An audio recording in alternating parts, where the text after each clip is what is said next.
What I find wild about New Hampshire is like I can chop wood all day, maybe in my pajamas, and then I can like go to an art gallery opening the evening and get like the best Indian food that I've ever had. And then I can be on like a world-class hiking trail that someone has stewarded and cleared for me, and I can walk along it with no problem. Yeah. The fact that I can have those things, that's pretty magical. It's like rural, but with all the perks. Like, No, really, it is.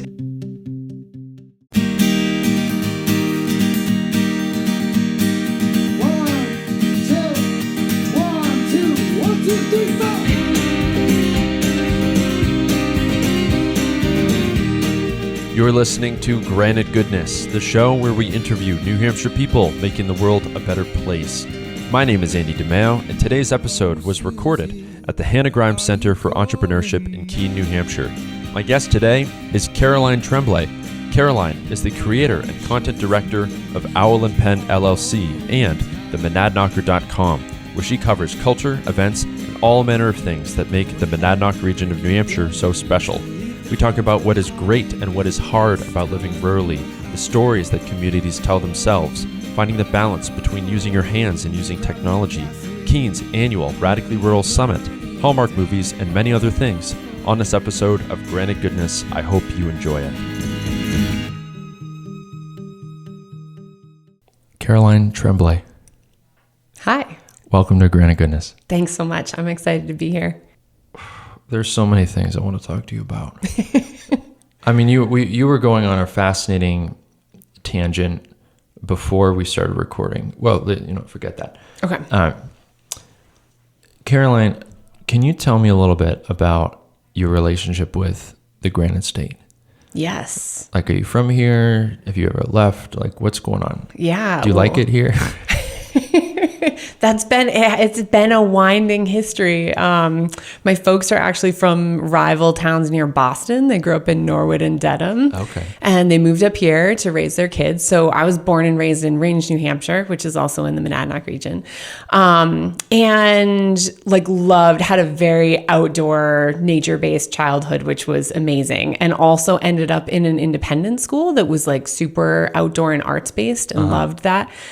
And then, Like got a Montessori to school? Well, it was actually, so it's this school called Mountain Shadows in Dublin that I was really fortunate to go to. Yeah. My brother and I I have an older brother, and we both had some good public school experiences and some struggles. And we both ended up at this school, which was really progressive and very heavily outdoors and like very human and very artistic. Also about like learning what you're interested in. So there were project times of year where you would deeply study something that you were focused on, which was really cool. Yeah. And I think that was the first time I was really like, whoa, this is what education can be. Yeah. And so many moons later, not to jump the story, I will come back to it. No, I want to. But my kids now go to a charter Waldorf school in Keene called Gathering Waters.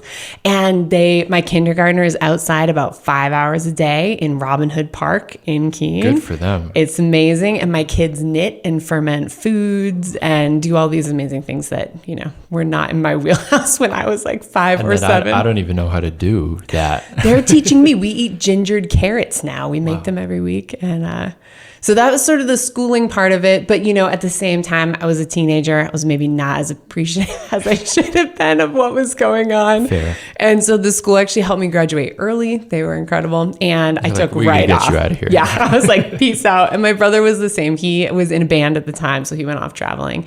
And I went off to Ireland. My family is historically from there. Wait, so Dublin, New Hampshire, Dublin, Ireland. A direct flight, in fact. Yes. Well, the town I'm from, Londonderry, is also, I think it's in Ireland. There's a Londonderry, Ireland. Yes. Like how there's a Manchester, England, and all these other so many places. of these New England towns, right? I didn't realize that until I got to a certain age that like these were not. You'd think you'd know it because it was called New Hampshire or New England. With all the news, right? Right, yeah. That it's like this is not the original version of this, but it still was like a shock to me when I was like, wait, there's another one. There was another. I mean, New England's pretty blatant, and I didn't realize that until much later on. Wait, so you went to Ireland? So I went to Ireland and walked around for a summer with a friend, and went backpacking and went to my old family town, and inevitably met a guy, Yeah. And so then I hung around there for a little bit longer, off and on for a number of years. And then I came home and my parents were like, it's time to go to college. You need to get it together. And so my dream was to be a creative writer. So I ended up at Suffolk University, which is best known as a law school. Yeah. In the middle of Boston, which was also my dream. I was going to be a big city editor and a writer and have a swanky apartment. And the city and I just didn't figure it out. As soon as I was there, it was a really weird experience. I kind of thought in the city, especially as a sort of angsty teen in early 20 something, I had thought it would feel a lot less lonely. So many people, so many things to do.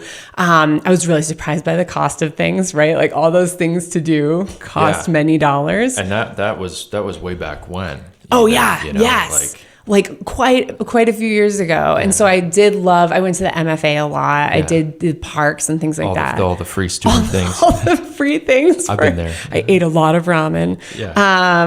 And I lived there only for one semester. That was about all. I was ready to retreat, and not fully. So I was not ready to come home. I felt like that would be maybe a little bit of a failure in my mind at that point. Back to Ireland. Well, there were some trips to Ireland in between. And then I ended up in Fitchburg, Massachusetts, at Fitchburg State, because I had decided at that point to be a teacher. Seemed like that would be more lucrative, weirdly, than the writing. And that was kind of the message was you can't just be an English major, which is usually true. Yeah. And so I went into teaching. Fitchburg State is a really well-known teaching school, and lived in Fitchburg, which is definitely pretty rough, rough area, and did the whole apartment thing. And since then, it has been a slow retreat. I lived in Taunton, Fitchburg for about 10 years, and then moved back to New Hampshire, slowly but surely through all these towns. Wait, okay, when you say slow retreat, you mean a slow... circling where you're from. Totally. So moving to the edge of Massachusetts, and then to a border town in New Hampshire. And then now I live in the deep woods of New Hampshire. You're no, I'm not going back. I'm just going over there. I'm just slowly drifting back into the forest. Yeah. And my brother, who was off touring with his band, had said the same thing. I'm never coming back here. I'm going to live in Arizona. He now runs a music studio in Jaffrey, which we're each about one town away from my parents and the house we grew up in. Oh. Yeah, that's perfect though. Yeah, it is. And I think what I found, so teaching was also really cool, because anytime there was a conference, I was me. And they were often on the West Coast, and sort of had this sense that I would go somewhere and feel that yes, this is my place. This is my landscape. This is where I'm supposed to be. And I never felt that anywhere else. The only place that was close was Oregon. And the person I was with was yes, Caroline, because that is the New Hampshire of the West Coast. It's the exact same state, just on the other side. Yeah. You have very similar landscapes and much colder ocean. Yeah. And I just never felt that. And I think what I started to realize as I got adultier and as I had children was... It happens to all of us. I know, it does. That's a slow retreat too, right? Sure. It just feels I think I was expecting to sort of fall into a community that would be Caroline, you're here. We've been waiting for you. This is the Hallmark movies. Yes. Which we are going to talk about because the season's here and you mentioned it first. So I will gladly talk Hallmark movies with you. I'm all about that. And Gilmore Girls scenes. And yes. Yeah. So I think I was looking for that. And then I realized whoopsie daisies, you actually grew up in that for a great many years. Right. But participation required, right? Which I think is the part I was missing, community as an action, not community as this thing that's waiting to, serve you grapes on a silver platter. Would that be great though? It would be very Hallmark. Listen, if you brought grapes on the street and just gave them out, I think you would make some friends. There is how to build community. Maybe that's our next action step. Yeah. Man, your story is, as I'm sure you figured out, not unique to you Yeah. in many ways, but not that unusual, for a lot of like New Hampshire people.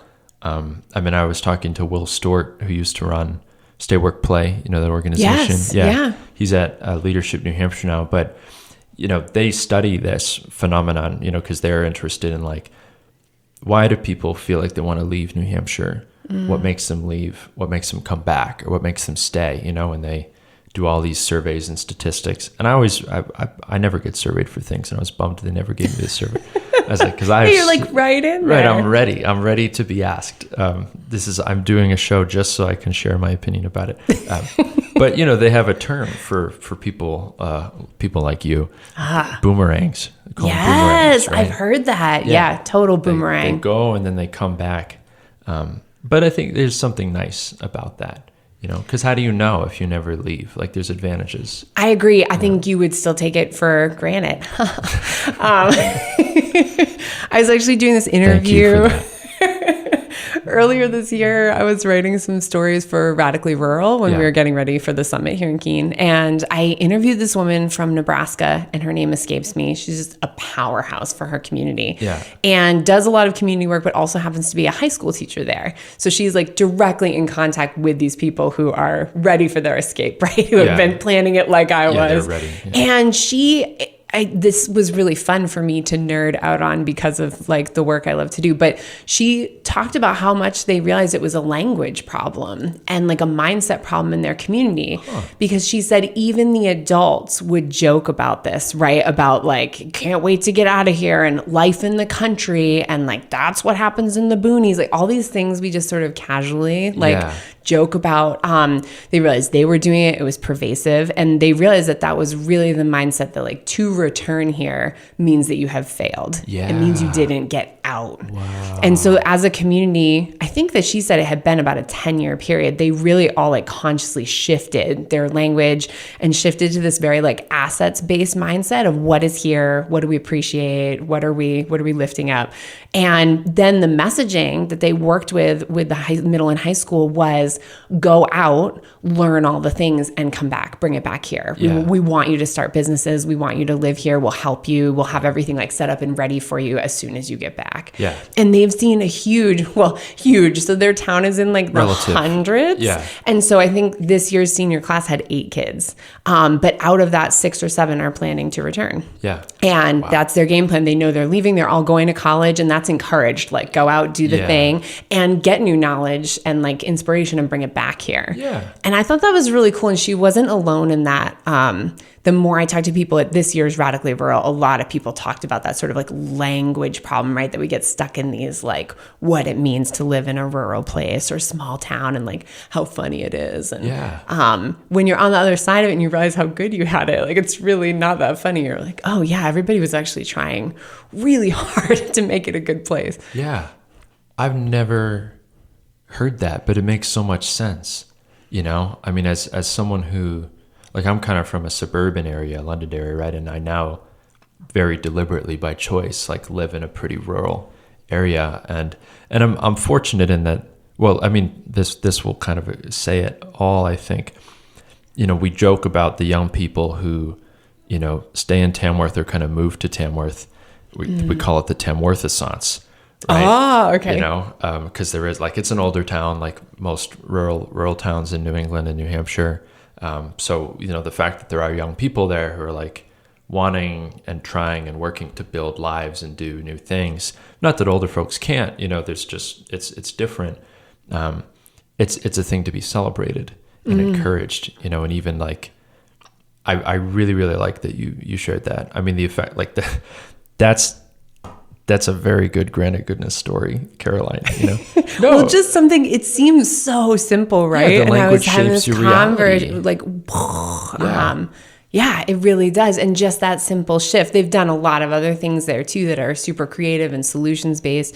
But that was major. Well, it's all downstream from the culture, you might argue, right? Of like, who's gonna want to start businesses or invest their time and energy in a thing if, the only thing people are saying is, oh yeah, this backwards ass place, or get out of here, like, yeah.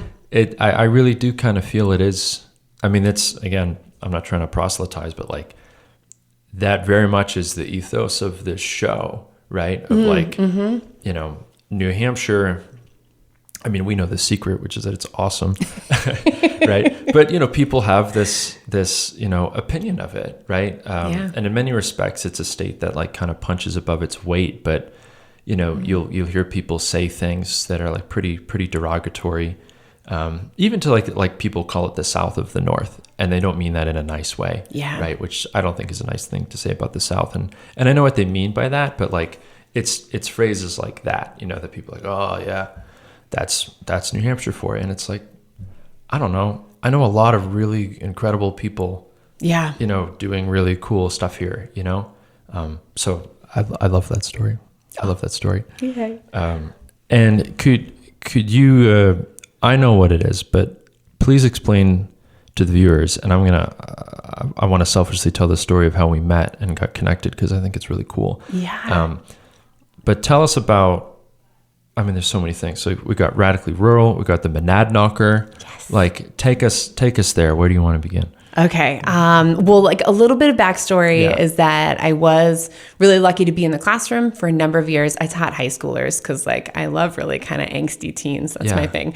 And, but it was at a time when the testing was really becoming like the main focus, and it felt less and less like what I had wanted to do.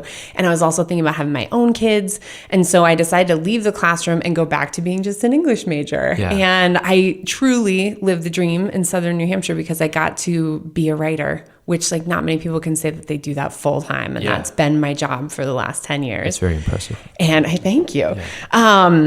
And so it actually has a really funny story. The Keene Sentinel, which is like our main newsroom here, they opened this really cool new lifestyle magazine that was going to be an insert. That was about 10 years ago. And it was like right when I was toying with all of this. And so I met with the president of the paper, met with me at the local coffee shop. And I was like, please, sir, will you let me write for your magazine?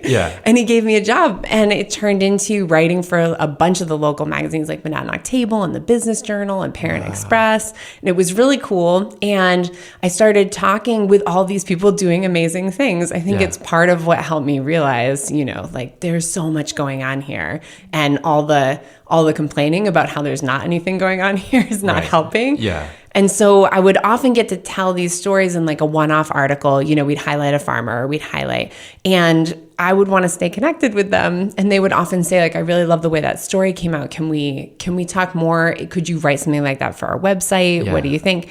And so ultimately, I ended up opening a small business called Owl and Pen. And that is, it supports other small local businesses. So if they don't know how to do social media, but they know they need to be there, or maybe they don't have a website, or their website is from like 1990. And so we just go in and make their presence stronger and make it more vital.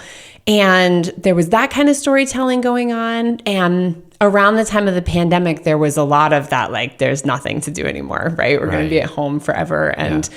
And because we live in New Hampshire, there was still so much. The farms were opening their stands, the trails were hopping, people were moving everything outdoors so you could still go to it. And a lot of people were moving here too. So many people moving here at the same time. So they like didn't really know what to expect or what was going on. And that was when I decided to start the Monadnocker, partly to attract and sort of speak to a younger crowd, because there's a lot of good storytelling that happens here. The Monadnock region is like packed with artists, as are many other places in New Hampshire. And, but what was kind of missing is that being like really beautiful online. You know, we have like websites, but they're more newsy, and there's a lot of beautiful print magazines. And I wanted this to be digital for sort of that the in-between or gap generation. And so we started doing the Monadnocker with some local writers and writing these playlists. I got the idea from I think it was Backpacker, actually. It did like a playlist of top trails in the nation that you have to hike. And I was like, I love this idea of like a playlist that's not just music. So we started featuring 10 must-have experiences that are here in the region. We tried to like be pretty varied between food and music and hiking and being outdoors and art and things like that. And we've been doing it for almost 5 years now. We just released the holiday playlist a couple weeks ago. Woo! Woo! And it's a little bit of a heavy lift, but it's all locally sponsored. So like local businesses, local farmers, local artists will jump in and sponsor an edition. Yeah. We go out and support other people's events because we've been able to build a pretty strong online presence. Right. So we just helped with the celebration of heritage crafts at Mill Hollow Works in Keene. They're doing an incredible job reviving a lot of these older crafts like carving, basketry, fiber spinning, things like that. Yeah. With like a great following. People are so eager to see this stuff. And the owner, Heather, is making a documentary about it so that these things don't get lost. Yeah. She's been interviewing indigenous people from the area to sort of like try to capture what many of these original crafts were. Right. And so she did like a preview exhibition, and they had all these makers and Morris dancers with the bells, which I love. I don't know if you've ever seen that. I've seen the bell dancers. They're amazing. Yeah. Okay, so the bell dancers were there. They did a contra dance at the end. I know you said you like contra dancing. So we went just sort of in support to like help with the event, help draw a crowd, which was not necessary. The parking lot was full like the whole time. But that's been really fun and like another outlet for the storytelling. Yeah.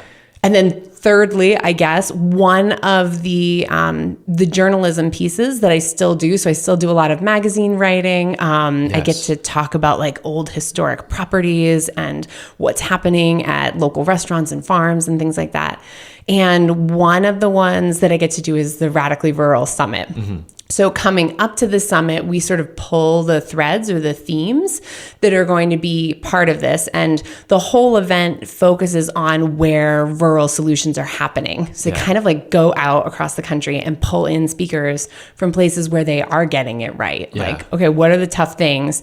And there are 7 different tracks. So there's an arts track, there's an environmental track, there's a journalism one, which I love. And so when you come to the summit in September, you can sort of attend the things that are maybe most pressing for you. But I get to talk to those speakers ahead of time. So they're like the year building up to the summit, I get to reach out and interview these people from across the country and write about what it is they're doing. And we put the articles out nationally so that if you can't attend, right, you can get a taste and kind of like see what's going on in your sector. Yeah. But also it draws a lot of people. So we get hundreds of people who come to Keene every year for this amazing summit. And they're all like the top change makers, leaders, like all the people who are optimistic about living rurally. And then they meet in the Colonial Theater in the morning.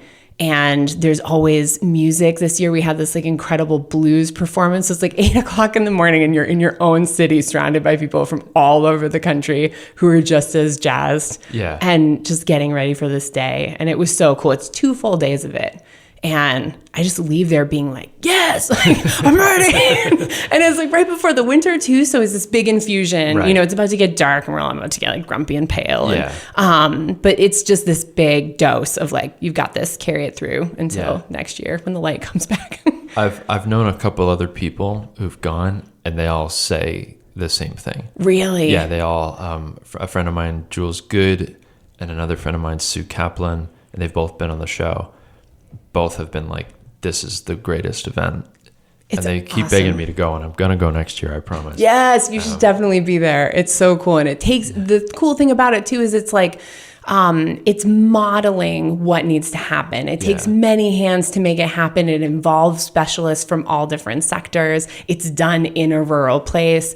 And it happens all over the city too. So you kind of get to like be in all the places. The restaurants do lunch deals. This year they had 15 in 15. So you could get a $15 meal in 15 minutes and be back at the conference. That's great. I had an entire Thai meal for lunch with someone else from the conference, and it was amazing. And then we were back in our seats ready to go. So it's like the whole, everybody's on board. And I think that's really cool and powerful. If it can happen here, you know, that kind of stuff, that energy can happen everywhere. Yeah, I like that. You know, we can riff on this theme of language, right? Like sometimes you'll hear people say the phrase, it can happen here. And it usually means something like very dark and ominous. Like it could happen here. But let's flip that around. Like, no, it can happen here. Yeah. You know, like we can have a little rural renaissance. It can happen here. It can happen anywhere, right? Because I feel like it's all comes back to this theme, and I want to hear you share a little more about it, right? Of, assets-based thinking. Tell me more about that. That's a pretty new term to me, but it came out of this year's writing, and it was being used in multiple places. It started with that article about Nebraska. But really almost like an inventory of what assets already exist here. And some of the examples were really cool. Like if you are known for a particular shrubbery, then like celebrate. Put it on the list. Yeah. Right? Like there was one example where they grow a tree that became a very important landscaping tree and is now used all over the country. But like that was where it was from. And so they designed a festival around it. People come from all over. It's a tourism boost, but also there's that little like tick, tick, tick, tick, tick of pride, right? Like, yes, I come from here. We grow this purple potato and it is famous. And like, it's those things that you do really well and can be proud of. When you put those all on the table, it's pretty bonkers. Like when you can see what is already there. And I think it is that, it's assets-based versus looking at what's missing, what don't we have. There's nothing going on, right? Which we're all like, negativity bias makes us want to do that. Our brains are trained that way. But if you put it all out on the table, all the things that are already happening, I think two things happen. One is, right, you are feeling more prideful, you're feeling more invested, like, oh yeah, and you see what you can work with. But I think that the other thing that happens is that you don't take those things for granted. Attention is paid, because the other thing I heard a few times come up at Radically Rural is people, it was tied to grant funding in some places. They were saying like, we have these great things and then they vanish, right? Or like this great initiative gets going and then like fizzle. And I raised my hand and I was like, I think sometimes that's because we don't celebrate it. Nobody's paying attention. Like it's there, it works. We're like, cool. And then it fizzles because it doesn't have a champion. And that word gets thrown around a lot, that like, if you want these things to last, then like in these individual things, someone has to be the champion, or like a small group of people. And I think looking at your assets that way makes a champion more likely to be like, oh yes, I want to hang on to that. Like that's important to me. Yeah. Well, it's that use it or lose it, right? Exactly. Is a phrase that people toss around. That's exactly it. And I think sometimes we do lose it because we're not paying attention, or it didn't seem like that big of a deal. And really, a lot of people were using it and they just didn't notice. Yeah. Well, I mean, this I think is, it's certainly a recurring theme of your work. And it's a good through line to like, I first found out about you and, met you in a manner of speaking for my Good News in New Hampshire newsletter. Yes. Right? Thank you so much for the shout out. Yeah, no, it is a similar, like these are all the same things that like I'm motivated by in kind of doing the show and the newsletter, right? Of like, there is a real negativity bias, and if all we focus on is, the things going wrong, we lose sight of the things going right. And there's actually like many, many, many, many, many of them, right? So many. And that's a great thing, and we should celebrate and like understand and study that. At least that's my belief. So I was filling out the section, and by the way, I'm sure you feel the same way of like, you could spend every second of the rest of your life just writing interesting stories about all the people in Manhattan, and like you could fill 20,000 lifetimes with that, right? And that's actually how I feel like when I first started doing the Good News New Hampshire newsletter. I was worried that I wasn't gonna I didn't even commit to like a production schedule per se, but I was like, all right, maybe I'll do it once a month, right? And then I started doing them, and it was like I couldn't keep up. And I set, 7 different categories of like, what's progress or solutions or something happening in, environmentalism, sustainability, governance or politics, the economy, infrastructure, housing, workforce, like all the big sectors, right? And like there's consistent, I don't know if you can hear that. It's a nice chickle. But there's like I literally couldn't keep up, and that was just, I love that dynamic, right? So I found you when I was, I came across this story on a website called Daily Yonder, which is really cool.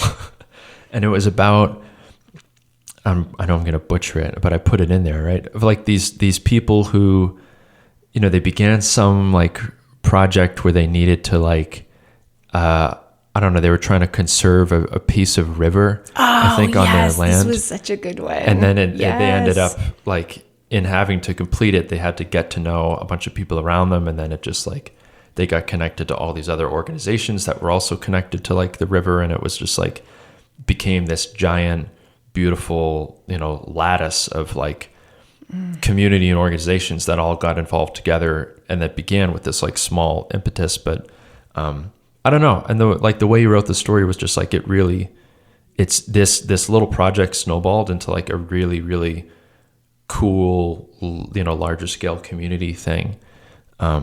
And I was just like, this is great news. It is. It's really neat. That one was born out of Radically Rural too. Yeah. I absolutely do. It's Distant Hill, which is this amazing, talk about people doing good for the community. Yeah. It's right here in the Monadnock region. And they have gardens and trails. Some of the trail system is accessible. So you can do strollers, wheelchair, that's great. And just be out in nature. They run events and workshops all year round.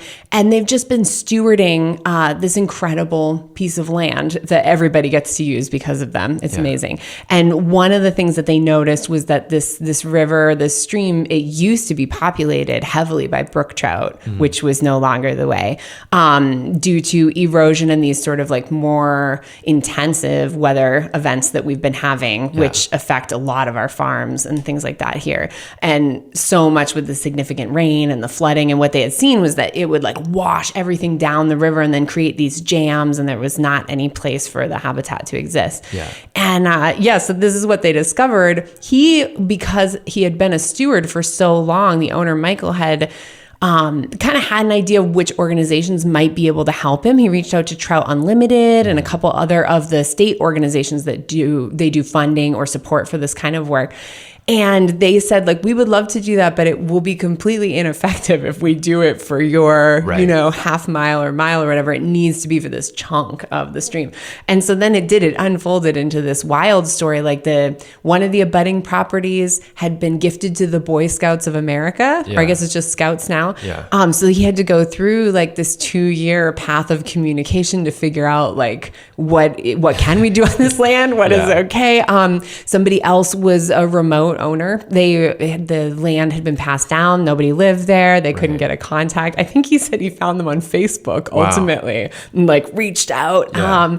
But they got it together and they did it. And even the way they did it was so cool. They come and they like intentionally log jam to create pools where the habitats and like ecosystems can come back. And it was just all, mind-blowing and very cool. And it was this huge group effort. And then they also invited the community out to see in action and like sort of tour what had happened and talk about the process. And so other people who were interested in stewarding in that way could come and check it out. But really with this idea of like, it's gotta be collaborative, right? Whether it's like land or whatever it is you want to do. I just feel like it's the same message that we need to like, these things happen better and on a bigger scale when we can find ways to do them together. Yeah. Or even that there is, we can get into Wendell Berry, right? This illusion of separation, right? No, they go and they work on the little piece of river, and it's like, well, actually, a river is it's almost too perfect of an example of like, we're all connected. It did get a little. Like it is such a beautiful metaphor, but it applies here literally that like, it's too good not to talk about. But I feel like this, you must run into this all the time, in your work of like, people start doing one thing and then they find out, oh, that's actually, Joe's dog walker's ex-girlfriend's, barn over there, and they're a really nice person, and sure, you can throw a rave, and like all these different, whatever it is that people want to do, right? But like, it's the assets. I feel like it's a really rich way of thinking about, community in the world, and it works, I mean, like, I can't imagine all the different problems that people once thought of as intractable, and maybe they didn't solve them in the way that they originally thought of, but like the process of understanding and mapping and learning about all the different assets, so to speak, in their community, like it at least helps it become more manageable, right? Yes. Or like, hey, we can tackle this in a way that maybe felt impossible before. I think so. Or you might identify one thing that feeds another, right? Like not realizing that there was a connection, and when it's made so clear on paper, and when the right stakeholders are in that room, right? I think that can be a problem in rural towns where people are sort of the carriers of this knowledge. Yeah. So if you're not connected with that person, you might not know this like really great thing about that asset or this way it could be leveraged. And so once you sort of like get everybody buzzing together, you might uncover some crazy thing you didn't even know was a possibility. Yeah. Well, I like this way of thinking a lot because, I don't know, I kind of, again, it's all recurring themes, and not to be like too new agey, but like it's all a mindset.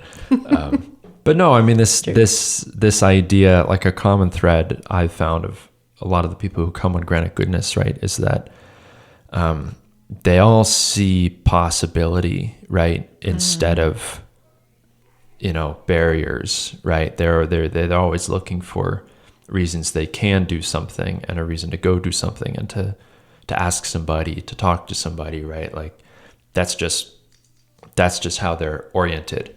And seeing everything, like if you frame everything as a possibility and an opportunity instead of like, oh man, what a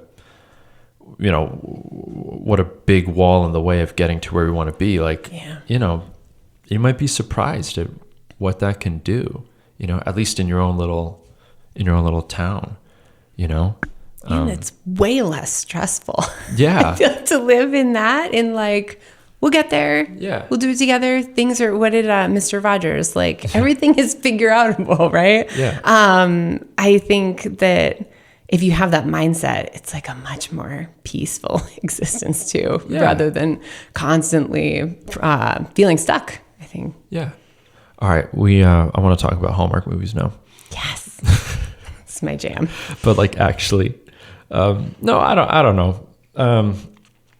People make fun of Hallmark movies, and there's a thread here that we can pull on, Caroline, that I think it can be a little bit profound, right? Of like, I think if you were gonna, make fun of them or dismiss them outright, the critique might be, okay, the stories they're telling, the movies that they make, they're monetizing, community, right? Like, because they're all the same story and people joke about it and they're self-aware, and like that's almost part of the hokey fun of like busy person in the city moves to the countryside.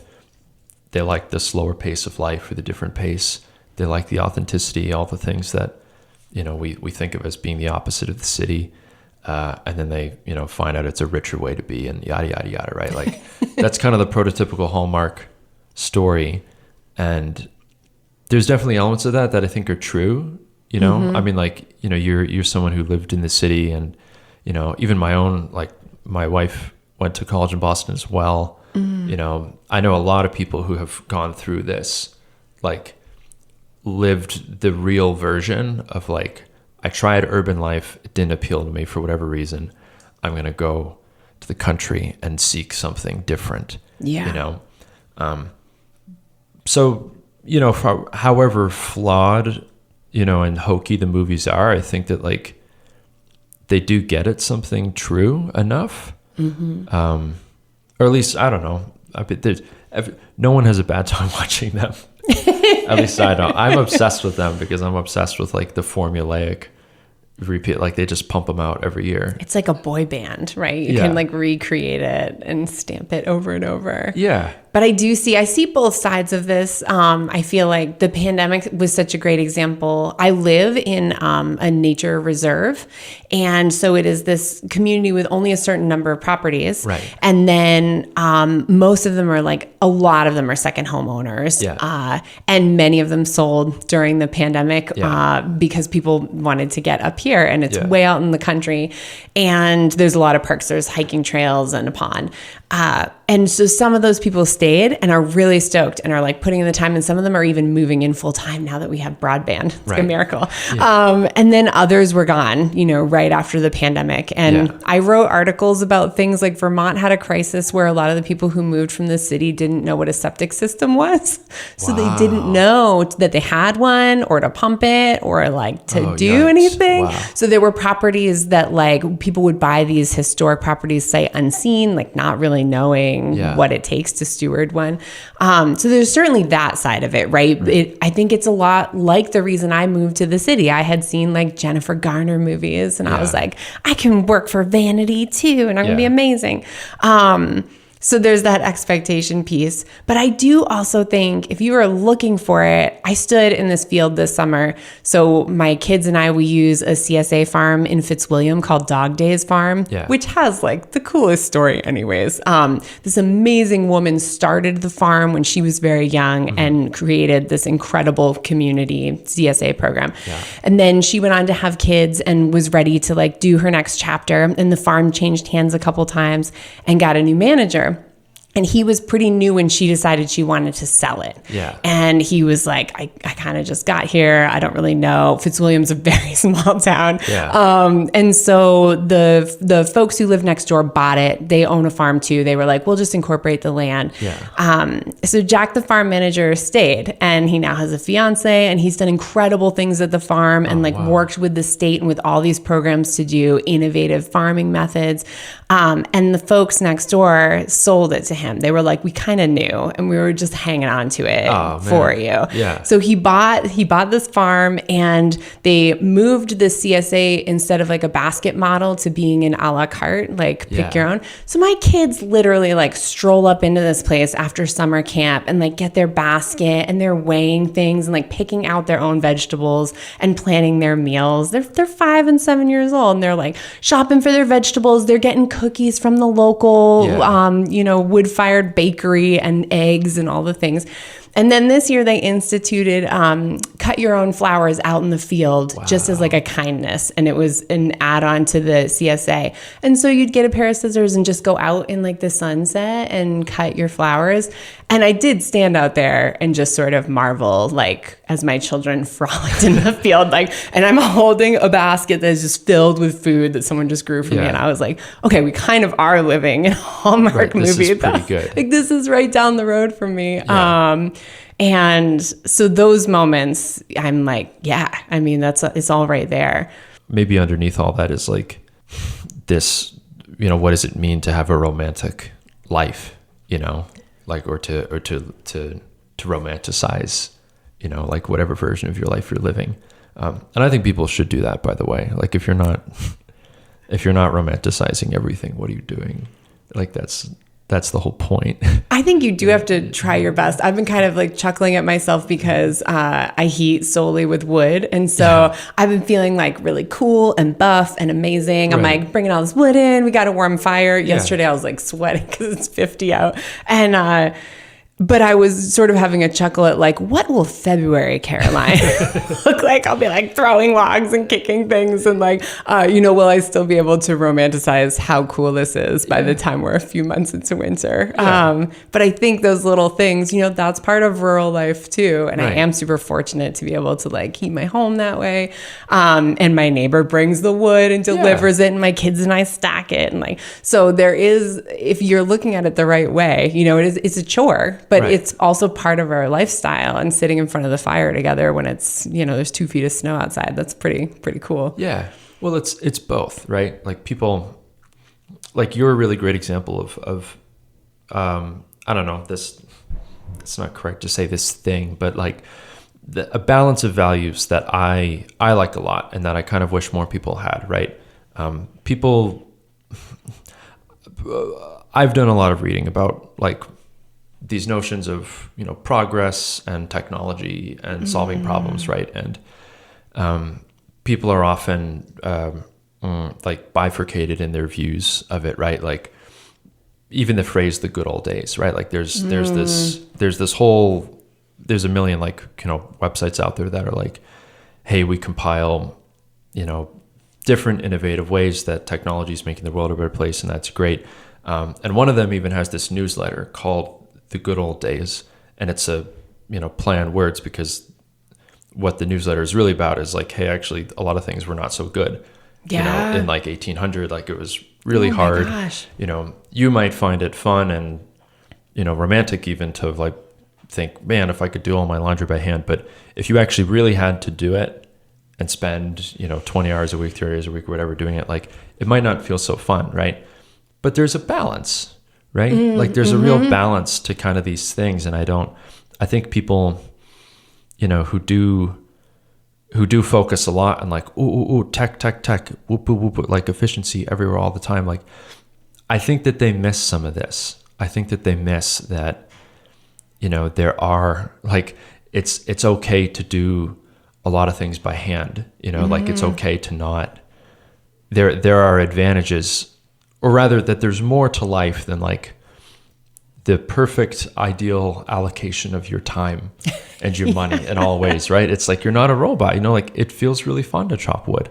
I mean, I just chopped a bunch of wood 2 weeks ago with my friends, and I even saved some of it because some more friends of mine are coming this weekend and I want to chop wood with them. Yes. I don't have to do it, but it feels good, I don't know that I would like it as much if like I knew I was probably going to freeze to death in the winter, and I have like 12 kids and, we have like 2 potatoes between all of it, or like whatever the heck, but there is a balance of values there, right? And that's like, and this is what I love about your work. And I'm talking way too much, but this is the intersection of all my interests, and so I can't help myself. I'm sorry. No, but that's great. But you were a very, communication, media, technology oriented person, whose focus is telling the great stories of innovation and cooperation and community in rural places, right? That's the coolest thing in the whole world to me. Like, I don't know how else to say it. That's just my opinion, So I don't know. You have thoughts on everything I just said, I'm sure, but. Thank you. Well, no, I was going to say, I think that that's a struggle sometimes, especially trying to raise my super young kids in like a pretty low tech environment. So it's something I think about a lot. Like, where is my phone? Am I looking at my phone? But also with the computer, like mommy works at a computer and a phone often, I try to do as much in person as possible too. Like the local coffee shops get sick of me, right? But there is a lot of tech time. And then I think the privilege of it, right, is to be able to like close that and then go out on the trail for a few miles before the sun goes down. And I have found, as like a person who is kind of prone to anxiety and like learned more about that during the pandemic, I think is where I really figured out like, oh, this is something that has been present in my life that I maybe wasn't fully aware of. I've just found that that's like a no compromise zone for me. Like I have to be outside and I have to be physical for a certain amount of time, or else my brain just kind of spins into this. All it wants to do is optimize and be more efficient and think of all the things it can do and how fast and how great, and like come up with new ideas when I haven't finished the first ideas. I think that place I was mentioning, the craft school Mill Hollow Works in Keene, they're seeing, that's what they've seen. So they actually went and they came back, they boomeranged, and they started this school, and all of it is about working with your hands. But I think this is like the people who go take the classes, this is what they figure out. Like, wow, after that hour or two, I'm so calm. I feel good. I also feel good about myself because I just carved a spoon that I could like sell at a market for $40. Like you learn you can actually do these amazing things that you would normally like go out and buy or admire. And they've even seen it significantly with veterans. The veteran population that often has a hard time like tuning out all these things going on internally, that this is like a really peaceful, you get in that flow when you are doing work that you love that's really focused. Which is what writing is for me. And I think these folks find like this work with your hands, right, and being really physical and really like in tune. It's powerful. And so that balance, right, of like tech can do amazing things. I'm so grateful for it. I have horrible penmanship, and I also learned to write on the wrong finger. So I get these like terrible pains. I press too hard. What do you mean by that? Okay, so I put it on my ring finger. What the hell instead of like on my middle finger. And so I bounce it on my ring finger and I press really hard and I have a callus. Why would you write like that? Nobody told me not to. And I was like, I'm so great at this. And so I almost never let people see when I write because my handwriting's horrific. You and can keep that. You think you do a practice. It's like I'll take this painstakingly long when I write by hand. So even just like a keyboard. A keyboard and being able to like move things around. I often like write my way into my main idea and then I'm like, there it is. And then I just take that and put it at the top and start again. And so all of those things are gifts too. I think you're right. There's a balance. Yeah. And I'm also really glad to see my kids are going to this amazing school and they have beautiful flourishy handwriting. And I'm like, you'll be able to do whatever you want. Yeah. Yeah. No, it is. My sister's boyfriend's, I was making a joke about like the obscure community connections earlier, but this is a real one. It was my sister's boyfriend's mom. Okay. Is a cursive instructor. Really? Yeah, for kids. I met her for the first time in August, and I had so many questions for her. Yeah. Just like, is it a lost art? Like, what do you like about teaching it in the modern world? And she was a really nice person. Wow.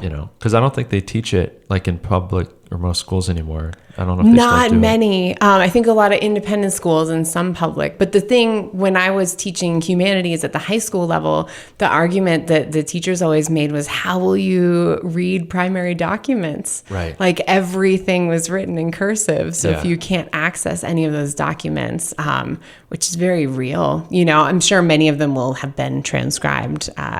But to not be able to go to the original document, like check those words and know what you're reading, that's pretty strange. Well, here's a fun example. That's like a connection of all these things. So, like you, my wife went to school in Boston.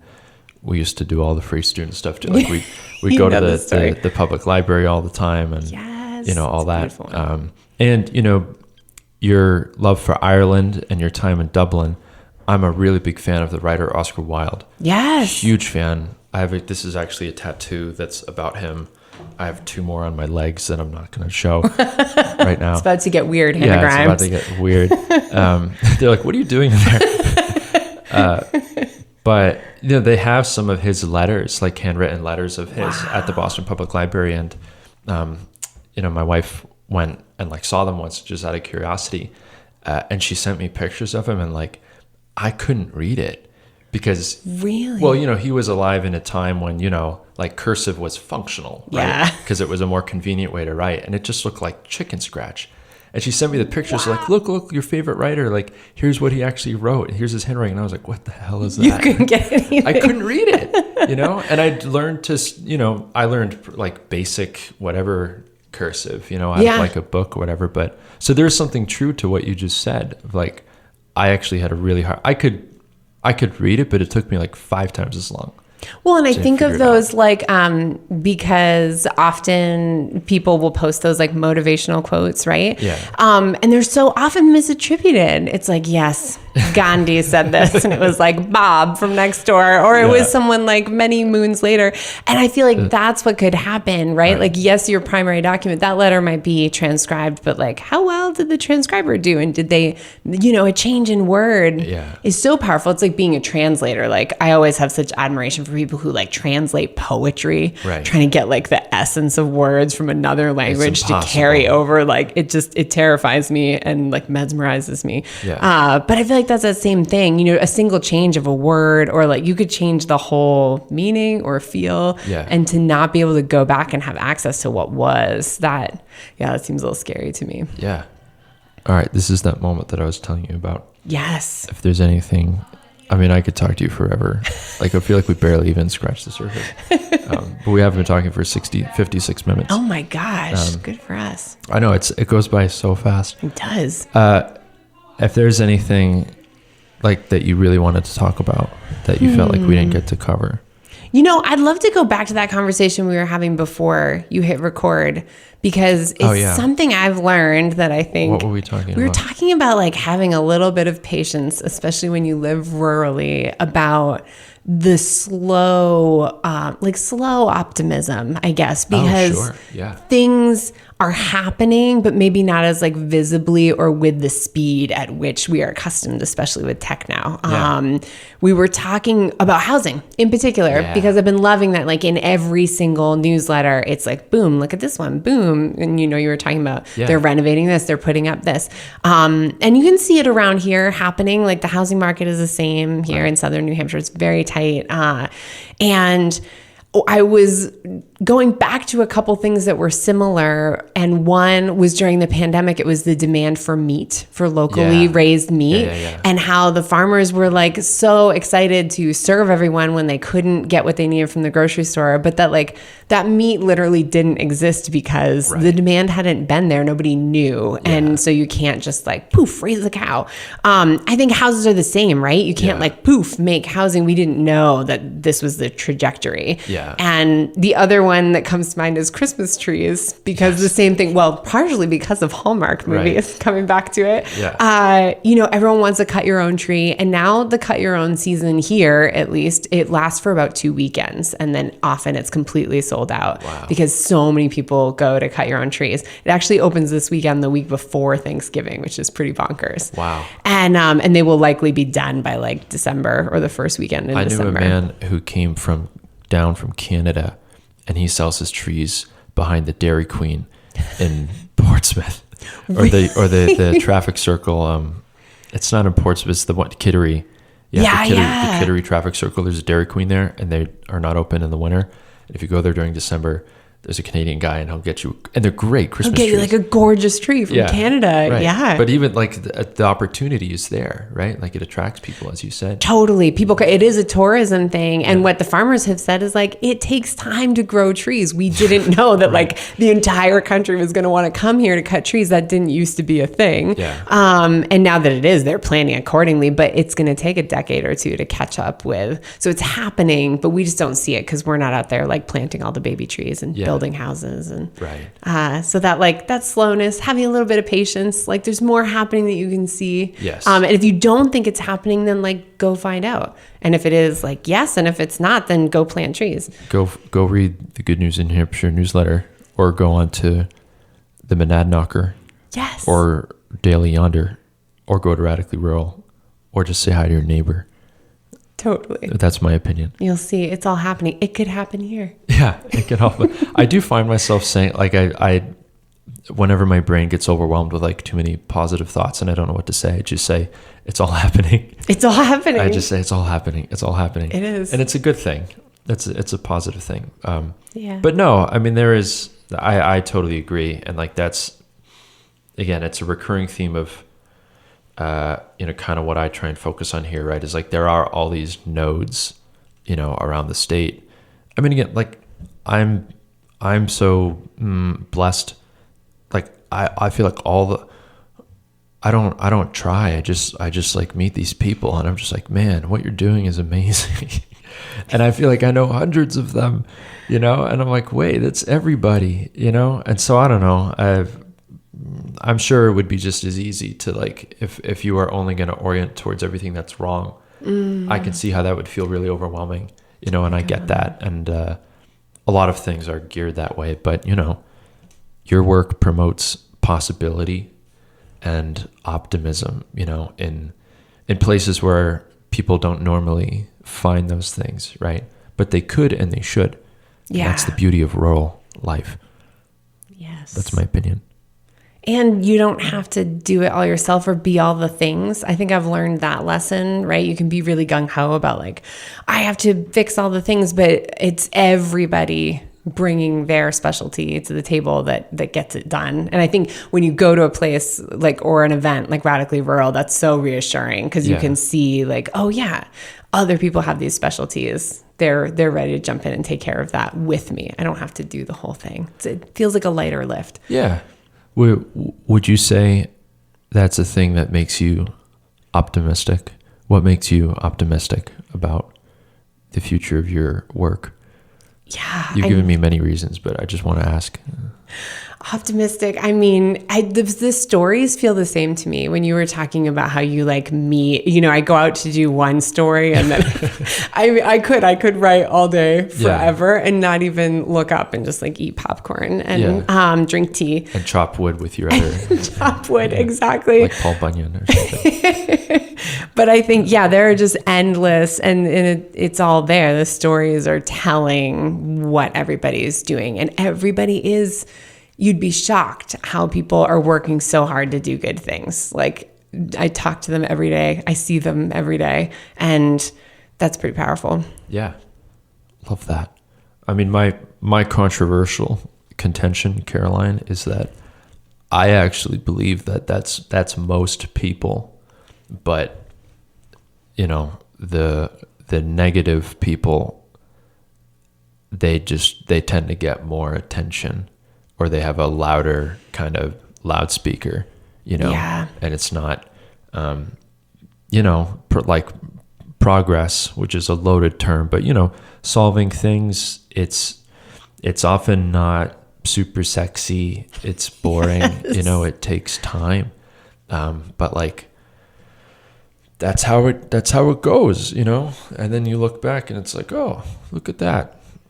Right. And that's why I think this is so cool in what you're doing, because I also think sometimes those optimistic things that are happening, they're quieter. They're not the loud voice with the megaphone. It's someone saying like, hey, this matters to me, so I'm just going to do it over here. It fits into my lifestyle. It aligns with my values. A couple of my neighbors want to help, and it's done quietly and it just gets done. And so doing this, I think, is just as important because it doesn't always get shouted out at the same volume that all the negativity does. Yeah.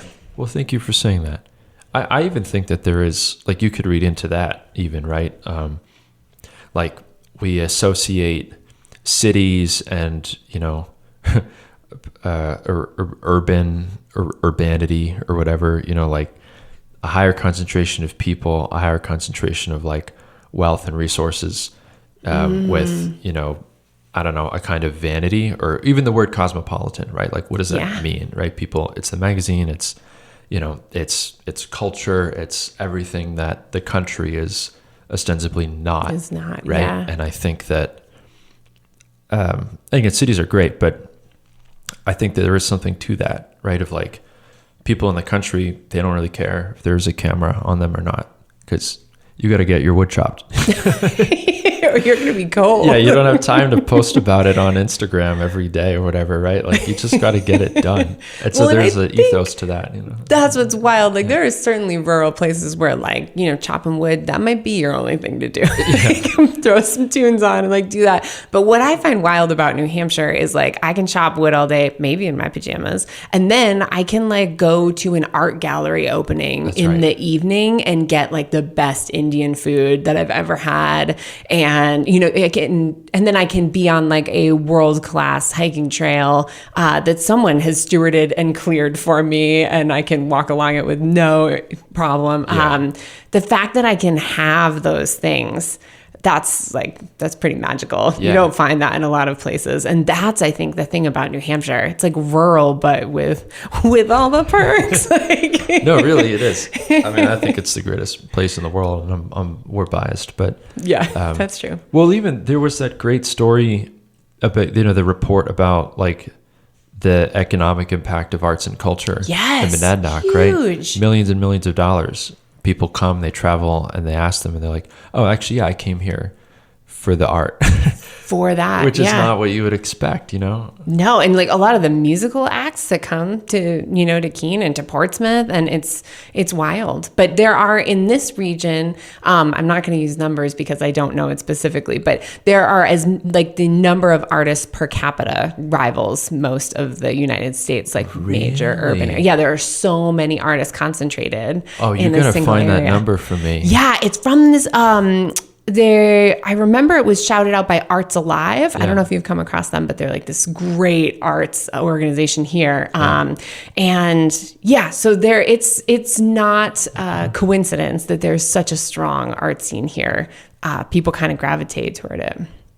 That's really cool. That's the kind of fact I'm going to learn that fact. And then I know. Find the actual number because it was really good. But it is it's pretty striking when you see and hear like what actually is taking place. Well, you're an artist in many ways. Thank you. I think you're doing great work. We have to have you on again. I would love that. We have to go to your brother's studio. Yes, that would be awesome. But yeah, check out the Monad Knocker. Please. And Radically Rural and Caroline Tremblay. She does awesome, great work. Keen's wonderful. Thank you very much, Caroline. Thank you. Hey there, thanks for spending some time with us, and I hope you enjoyed the conversation. You can learn more about today's guest and how to get involved with or support their work in the show notes. If you'd like to suggest a guest for the show or have any story tips for our Good News in New Hampshire newsletter, shoot me a message at hello@granitegoodness.com. Music for this episode was provided by the band Sneaky Miles, who hail from Newmarket, New Hampshire. Until next time, I'm the creator and host of Granite Goodness, Andy DeMeo. Thanks for listening.